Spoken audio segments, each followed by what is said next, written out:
రద్దయిన 500, 1000 రూపాయల నోట్లను ప్రైవేట్ ఆసుపత్రి వైద్యులు తిరస్కరించి వైద్యం చేయకపోవడంతో 2 నెలల బాబు చనిపోయాడు.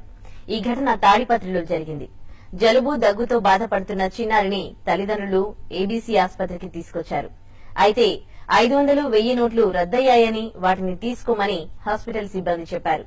దీంతో పసికందు తల్లిదండ్రులు బ్రోకర్లకు 500కు 50 రూపాయల చొప్పున చెల్లించి సుమారు 20,000 సేకరించి ఆసుపత్రిలో చెల్లించారు.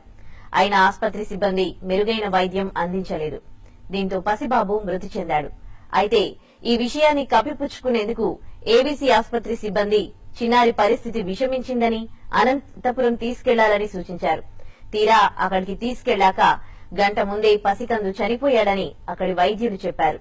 దీంతో తల్లిదండ్రులు చిన్నారి మృతదేహంతో ఏబీసీ ఆసుపత్రి ముందు బైఠాయించారు.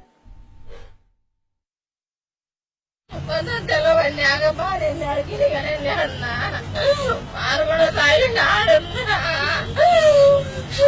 వారు కూడా లోకాలు ఏళ్ళని పెట్టినారు. అప్పటికి కూడా ఇలా కొట్టుకున్నాడు.